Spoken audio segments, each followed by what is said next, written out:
Good evening, Mayor Deck, members of council. Before you is the 2024 to 2028 final capital budget. I will be concentrating on the 2024 going forward. So as of the end of last year, we still had $191,077 left in the CCBF, which is Community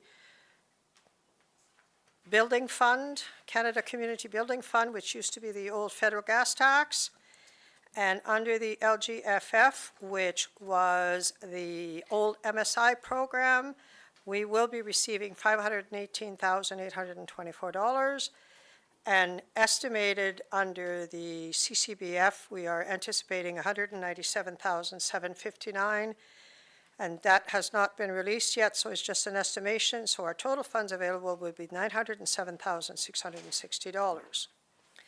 So under engineering structures, proposal is to add 3 hydrants in the downtown core between 50th Avenue and 51st Avenue. And it's for a total of $60,000, and that funding will come through the reserves through the water fund. The next item is the demolition of the 2 downtown buildings.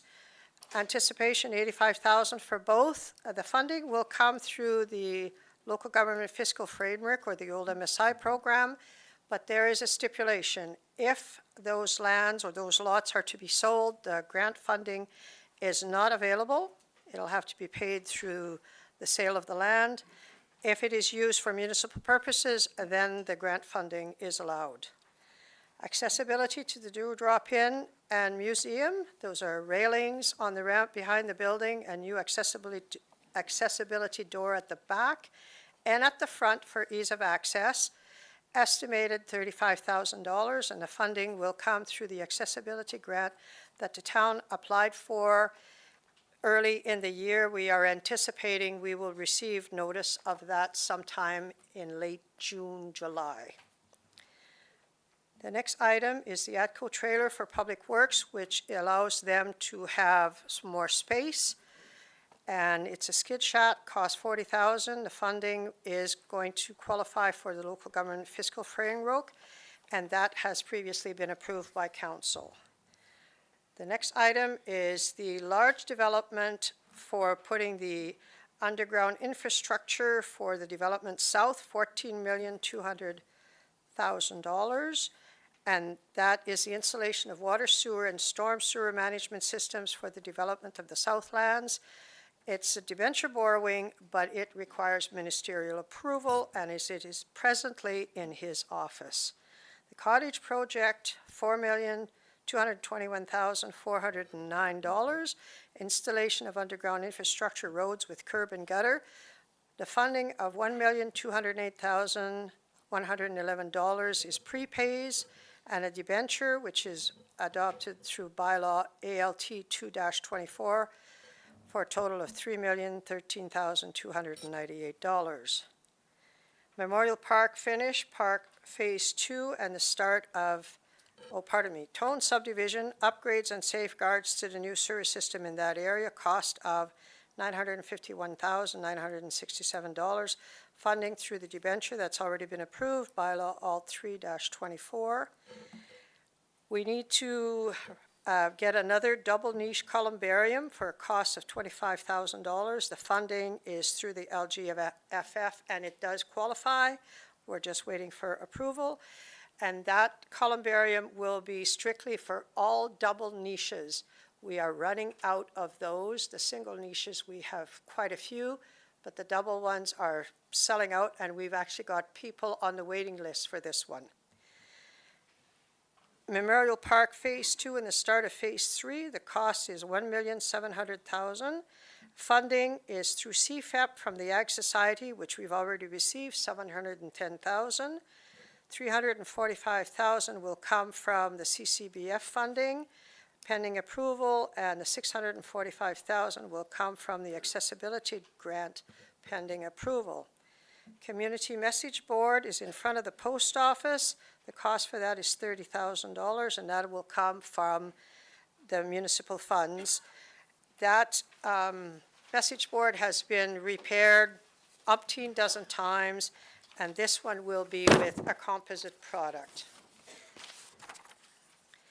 Sidewalks, pedestrian corridor expansion, $100,000. The funding comes from the LGFF, and that, we have that in budget every year under capital.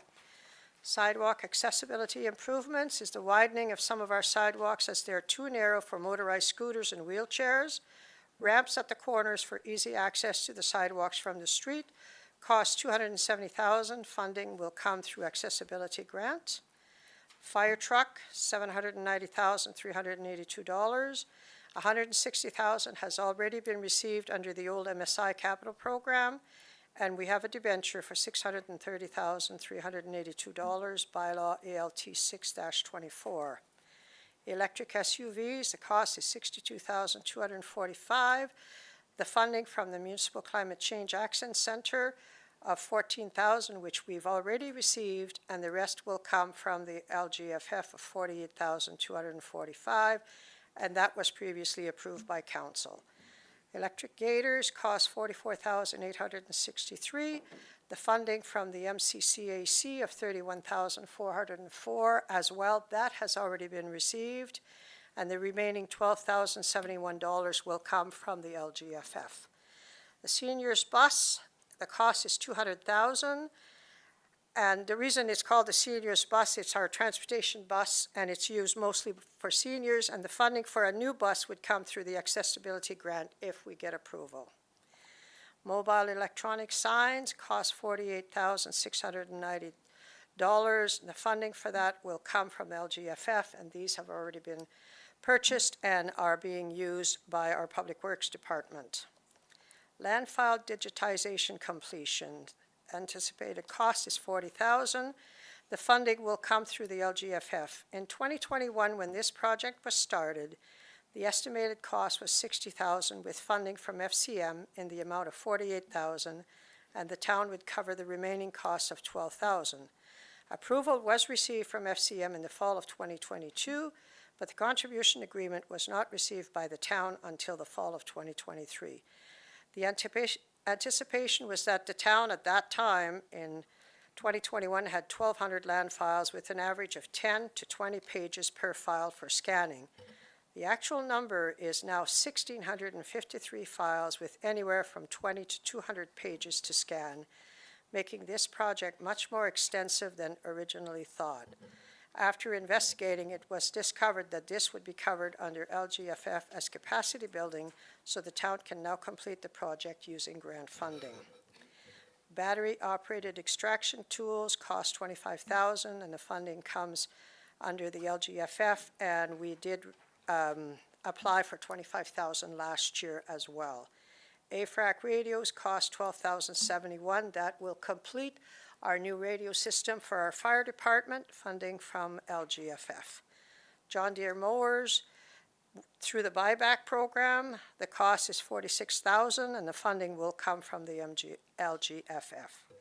In 2024 capital budget, items totaling $22,989,077, making the best use of both the local government fiscal framework dollars, the Canada Community Building Fund dollars, debentures, the accessibility grant funds, should we be successful in getting approval for all of these, the town will have a busy year coming up. $291,591 of off-site levies remaining. The town is looking at using $56,520 of the $124,980 reserve funds in this capital budget. Under the other, that is other grants of funding that the town has been able to access, including loans, as for a total of $22,989,077. There remains $422,821 of LGFF and CCBF funds, off-site levies, and reserves. Thank you, Wendy. First question?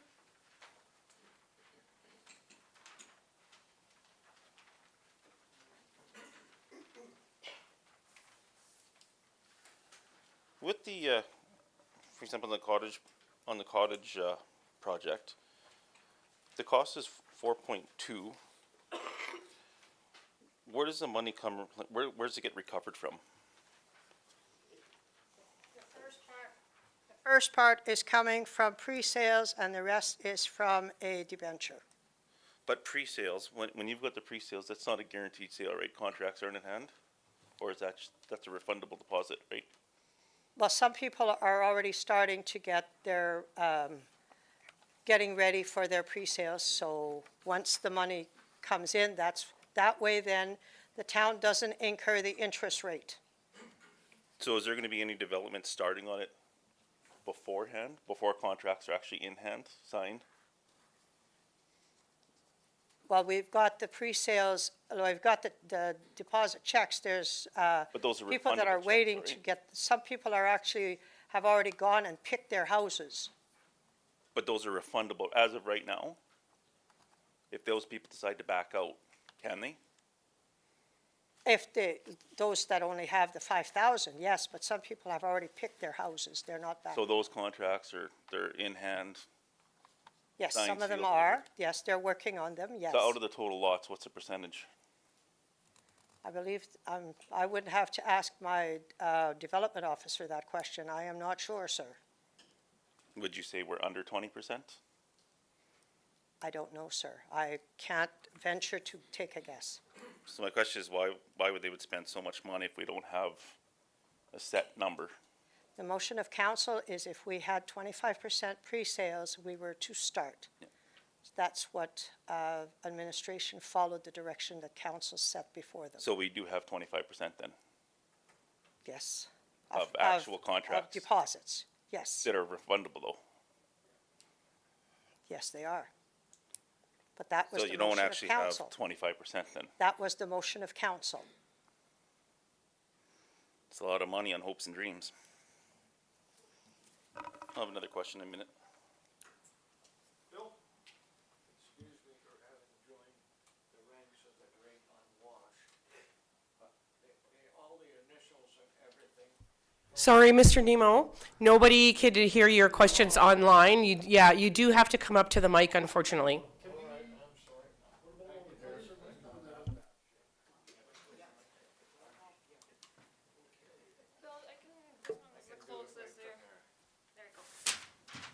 It's been 11 or 12 years since I joined the ranks of the great unwashed. And all these LGNN, CBCD, and all that kind of stuff, what the hell is it? Oh, the acronyms for the funding model. I spent 30 years on council and acronyms drove me crazy. Okay, one of them is called the Canada Community Builders Fund, which is the CCBF. And that is a program between the province and between the federal government. But the money comes from the province. That's been on the go. The federal gas tax has been around for quite a few years. And the other one, the LGFF, is the Local Government Fiscal Framework. Those are provincial dollars, and that replaced what was the Municipal Sustainability Initiative Grant, better known as the MSI. And before that, I believe it was Alberta Municipal Improvement Grant, which was known as AMIP. And that would have been, that's probably 10 or 12 years ago.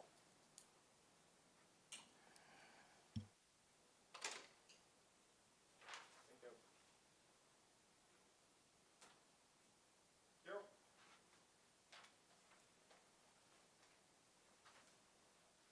On the cottage project, there was I was reading somewhere that there was some possible issues with the land or the geo side of it. Is there any information on that?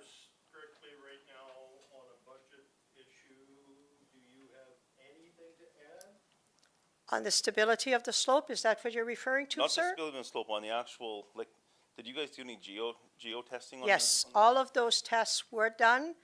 We have slope stability, geotechnical studies. That has all been done before this was even considered. So in your guys' contracts on those, on each individual lot, is there any kind of a caveat or anything in the contracts that says Yes. any retaining walls or anything is upon the bearer of the property owner itself, not the town? There is a caveat that will be put against all titles. But what I'm saying is there an actual statement, for example, is if retaining walls are needed, or if extra piles are needed, or if anything else, who bears the cost in that? Is that the homeowner direct? As far as I believe, they're building the house. But you guys are the developer, correct? Well, if there's any cost, they will be part of the sale of the lot. There's restrictions on the back of those lots that they can only build X amount and can't go no farther than a certain point. Yeah, And if they want to build something there, it's at their risk. okay. Right, and they know that. So but I'm saying, like, I know for myself, if we're doing building, and we'll come across many lots that you'll have I don't know, just bad soil, period. And retaining walls required by the time they come out and do the soil engineer. At the time of the PALs did it and all the geotech on that, and where we ended the lots, they said the soil was stable there. So we have all the So documentation do on you that. guys like drilled pile? They went down, I don't know how deep in that soil. Okay. And they did all the soil testing required to make that a suitable place for the cottages.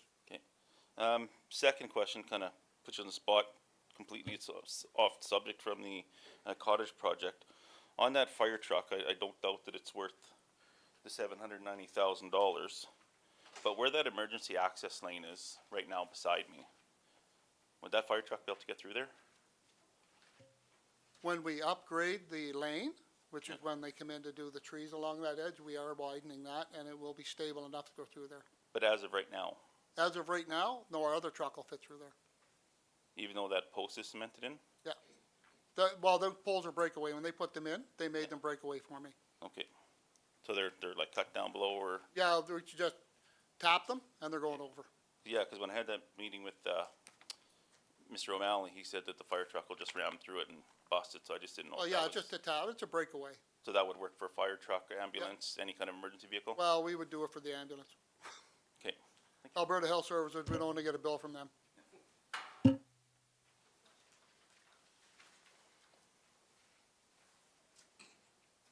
Any other questions? My question is within reference to the Tone subdivision sewer replacement. $950,000, we're replacing a line, putting a bypass line apparently for $950,000 and not using it. Now, I've been in, as you probably know, I've been working in lots of industries for 30 years, and nobody replaces a line for $1 million and not uses it. If the idea is to mitigate risk and lower hazards, which you had stipulated in that particular meeting, you're still at risk. You haven't mitigated any risk. You're still using the old line. The new line for $1 million apparently is not going to get used until risk comes. Now, it makes total operational sense, in my opinion, to use the new line, have the other one as the backup, and usually it's for maintenance purposes. So that's my question. So the line has to be replaced, and what it is preventive medicine, so to speak, because the bank sloped there, sloughed in, and the only sewer line left that is running there, we have a small lift station down there. If that bank goes again, all of those 7 houses there lose their sewer immediately. Yeah, that's not the answer And to then the it goes question. into the though. river. So what we're doing is mitigating that. And we are utilizing the one from the cottages coming out. What we're putting in is a tank in each house with an automatic pump. And what it does is it's all timed and synced, and it grinds and puts it down the force main to the lift station. Yeah, that's not the answer to my question, though. The question was, why not use the main line, the new one that you're putting in, as the main line? Because, like I just said, you're still putting things at risk. If you're using the old line, which is What main still at line are risk. you talking about? This bypass line that connects from the old to the new, to the new cottages, We are using that one. These pumps are going. on full-time, Into that. as a full-time? Yeah, they'll be full. As soon as that's in, we're connecting right to that one. So you're using the new main line, that bypass line. When it's put in. Okay, Well, for $950,000?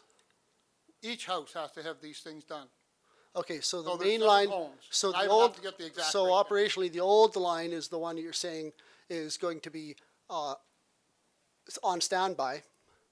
The old one is gonna be on standby, and the new one is gonna be the actual main line to the cottages, from the cottages. Right, it's gonna pump into With the that. bypass. The old line is on the river trail right now. That's not what was said during one of the meetings. It was said that was gonna be a bypass, not used until, No, it's not gonna be a bypass. I don't know where you heard that. on the actual meeting that we discussed, that was discussed. We have it on videotape, I can, Oh, you can, yeah, you can show me that, but that's not, we'll never use that line no, again no, once it's no, abandoned. Farrell had said that this was, and if we need to use it, it's gonna be an hour and a half to switch over from the old line to the main line to put that, so, well, With regards to the budget, because I believe Public Works. yes, it's $950,000 to put in a bypass line, apparently. Now, if you're Right. telling me, if you're telling me that it's gonna be used as the main line, that's not the answer that was given during that meeting. Okay, well, Anything else?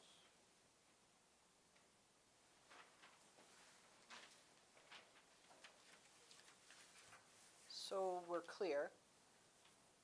The town is $22 million in debt with no cash reserve and $900,000 in grants coming in to sustain a $22.9 million capital project plan for the current year. Am I accurate? Am I reading it correctly? Yes, you are, but the debentures and the loans are for more than 1 year. They're not gonna be paid back this year, they're gonna be over time. No, ma'am, understood completely, but the expenditure for the current year is 22.9 million. That's correct. Of which 22 million is in loans. Yes. And $22 million, we will have to start to service that debt immediately. And it goes on the property owners that own the land that is going to be developed as local improvement tax. Understood, but those properties and those landowners don't currently exist. Yes, they exist. To my previous citizen who brought up that those landowners don't exist. Yes, they exist. They pay property taxes presently. Sure. The 36 at the cottages and the new, forgive my terminology, the South Commons. I'm a Maritimer. We don't do north, south, east, and west. We go to the little farmhouse on the corner. So those properties, right now, one is owned by the town, so there are no residents there. So I understand what you're saying, but right now, the town is going to have to service this debt. Yes, we will get the money back, like just exactly the same way as the Meadows have worked.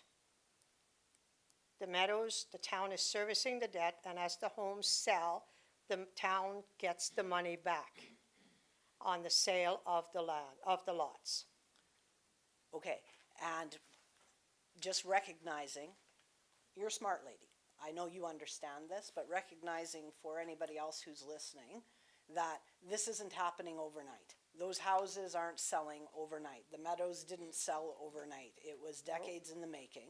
So it takes time, and the town is servicing the debt, which now leads to my last question. On the agenda for tomorrow is tax rate. So are we looking at an increase to the property tax rate? Is that why we haven't received our property tax bills? Are we looking at an increase to our property tax rates for 2024 above what was agreed to in December at the last? Nothing was agreed to in December. It was not a motion of council. It was a suggested, because we did not have the final assessment numbers, and the town's tax notices never go out till the last week of May, which they will be going out this year on the last week of May, as per normal. And the tax rate covers the operating line. Understood. It's the difference between what your This is operating capital. expenses- AC. I understand it, but as I said, it's all still budgetary, and its tax rate increases are based on how the town is spending. And right now, the town has a $22 million debt, a $22 million debt that the town is having to service until all of those properties are sold. So I'm concerned with what tomorrow, since clearly it's not going to be mentioned tonight, I'm concerned with what tomorrow's tax rate is actually going to look like for those of us that are paying property taxes in this. Yes, I understand that. And that will be presented to council. Council did get a preliminary view on Friday as a CAO briefing, and they will be presented. There's 4 options going before council for their consideration tomorrow evening. Perfect. Thank you. You're welcome. Yeah, if I could, I just wanted to state that, you know, that the town is building, or the school board is building a new school. If the money for the water and sewer lines in the south area, if that's not approved, there will be no school built in Gibbons. That is very correct. So the other question I have is, Norm, we should be asking questions tomorrow in our meeting. oh, okay. Sorry, no, we will debate the budget in our meeting. This is the public's forum.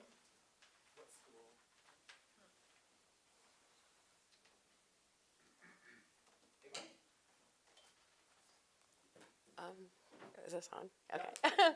I just have a question. Like, it's my understanding from one of the meetings that some of the council members have investment in one of the property developments. Have they been allowed to vote on things, and is that not a conflict of interest? Stephanie, do you have something?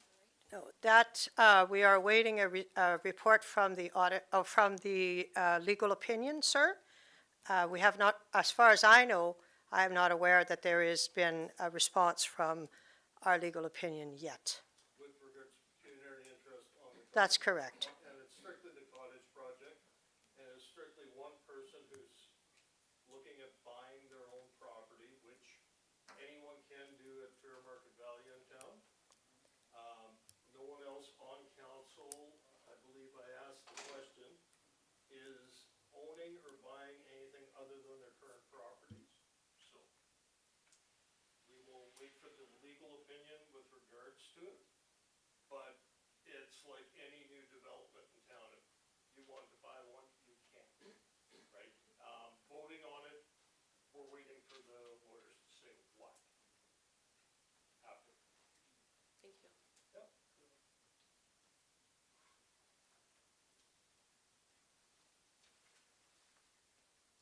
Daryl?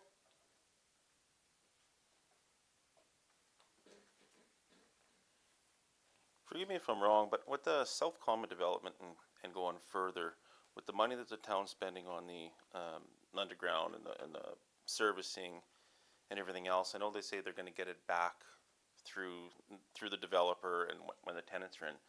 But if it's not fully leased, who holds the money for that?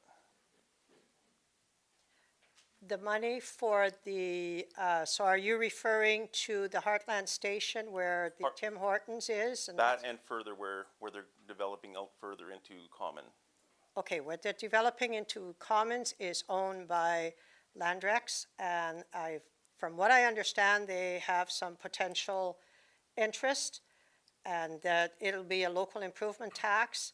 So if we get ministerial approval, then it will be a tax on that property as soon as the properties are sold. So is the town gonna then spend money prematurely on that? No. In order to get development, you have to have the services in place. The town has letters requesting that that be done from the big landowners because they are looking at developing those properties. So if they get everything if the underground services all get done, and then the developer doesn't have anyone for leasing these buildings that are going in, is there any cost to the town, to the taxpayers? It's all through a local improvement tax, so that doesn't come back on the ratepayer. I've dealt in a previous life with a local improvement tax such as this, And it was the landowners that paid it, not the town residents. Okay, so like for example, like with the Meadow, I think it's called Meadows, off of, in behind there. Out of those lots, what did it cost the town to develop all of that land? For Two what they million collected? 86,000, I believe, and I think that we may be right now 100,000. The rest has all been paid back of the loans that the town has paid. Over the course of how long and what interest? The interest is very, very good on that one. It is, just above 2, because we were very fortunate at that time the interests were low. And I have a running Excel spreadsheet that every time the town makes a payment, it's entered on there, and every time I receive funds from a lot being sold, it goes against it. And that includes the interest and the principal. We make 2 payments a year, one in March, one in September. So is the town really comfortable in spending this kind of money or borrowing this kind of money at the interest rate that it's? I can only, I am not the member of council. I present. Okay, so I guess I'll ask the member of councils, are you guys all comfortable with putting in this kind of money, borrowing this much money, when Gibbons has decreased by 6% of population over the last 6 years or 7 years, but you're throwing more money at it? At what expense? Where's the savings? I'll answer that for myself. No, I am not comfortable whatsoever. Like that's, I mean, I would love for each one of you guys to answer that question. I wouldn't answer it in this format because we have quorum.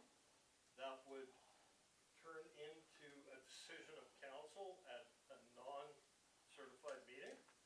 I will discuss it tomorrow at the budget meeting. Because that's the proper format to do it in. It's the same as if we were sitting at the coffee shop, all 7 of us. We cannot make decisions outside the council. And technically, this is outside the council because it is a council meeting. Thanks for answering.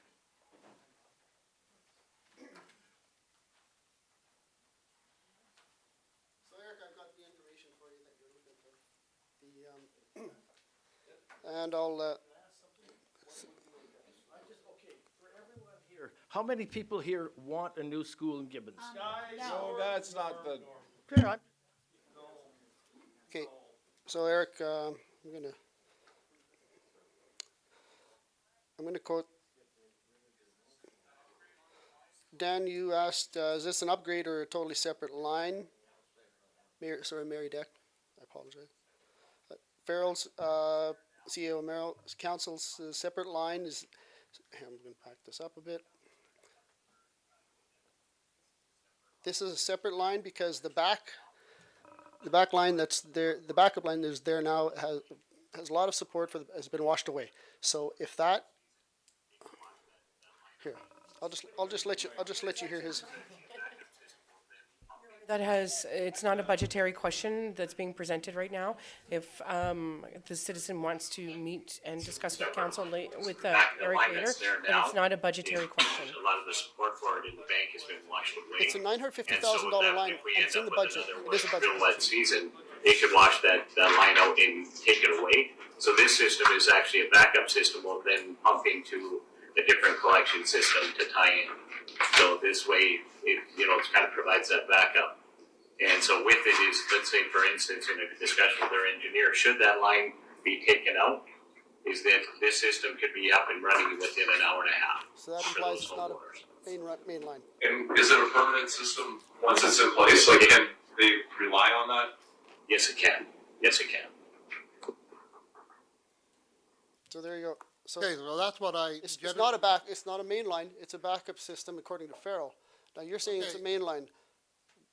It's a backup system. As soon as the cottage line goes in, we will remove this system in there. And if the other line fails, in the meantime, we'll be prepared to hook it up as soon as possible. Okay, so it's a temporary backup till this construction. Once things are done and in service, It's the main line for that whole system. It's the main line for that. That's the answer I wanted. Yeah. Thank you.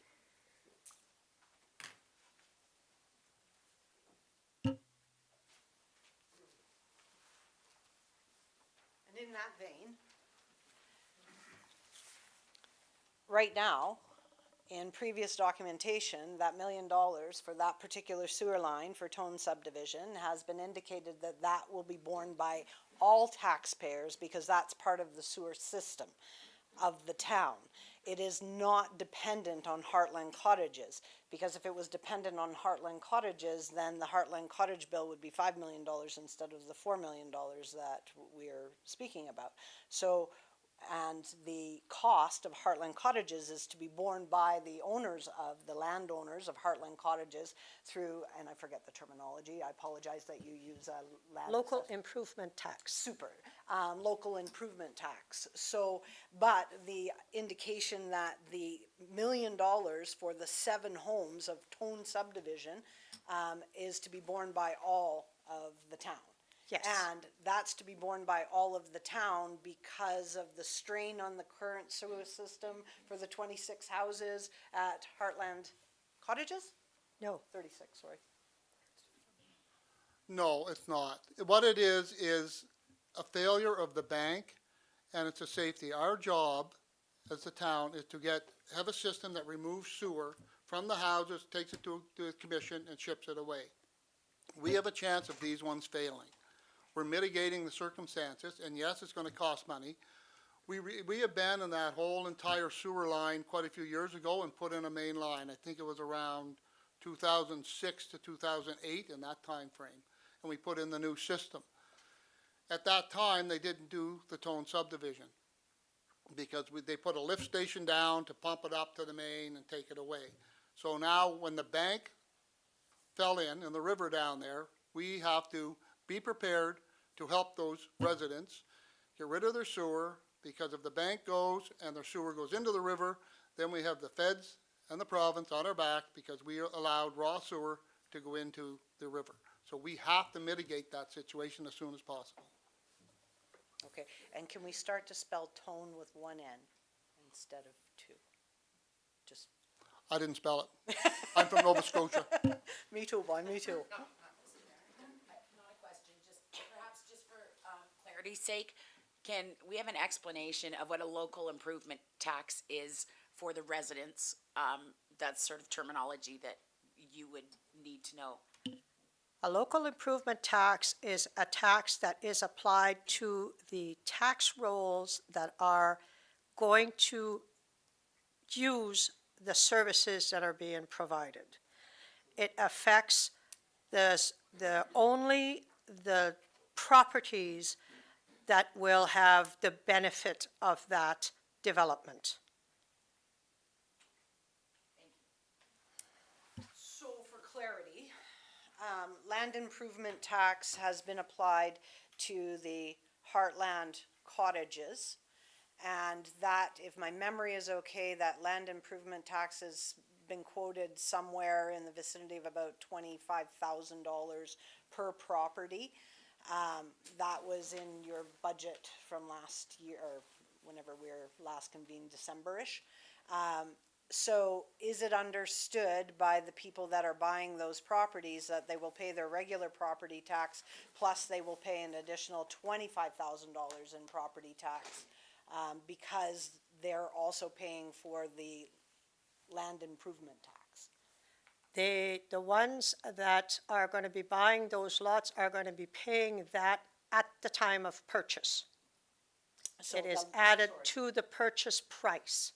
Okay, so you get the land improvement tax up front. Yes. So if, so right now, those lots in the cottages are selling for approximately, I am sorry, I haven't dealt with that project. I just explained to you what the land improvement tax is. do you know? I don't know. Do you know? Do you know? The lots are being sold by the square meter, so every lot has different price, Sure.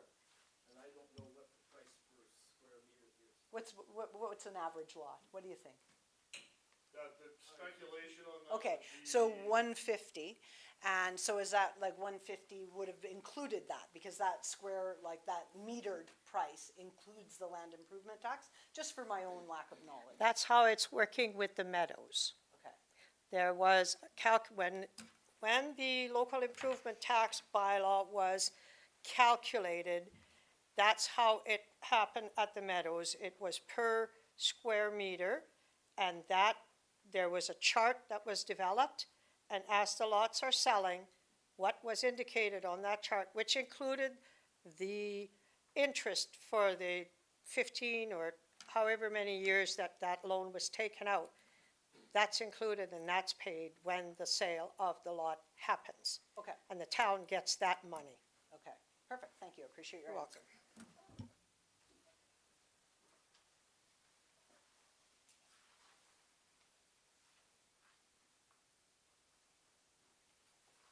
Bill?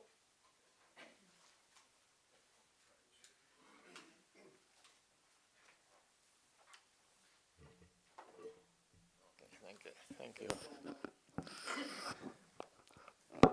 That's okay. You know, I've lived in town here for 44 years. I spent 30 of them on council. And believe it or not, at one time, we were debt-free. And I really take issue with the, I don't know why everybody has got such an ambitious budget going with a town of about 3,000 people. Sooner or later, the taxpayer's going to get a kick in the ass over this, and I've seen it happen before. We've got other things to do for the people that live here, and so I take issue with that. And I think council's been led down the garden path by its staff leadership.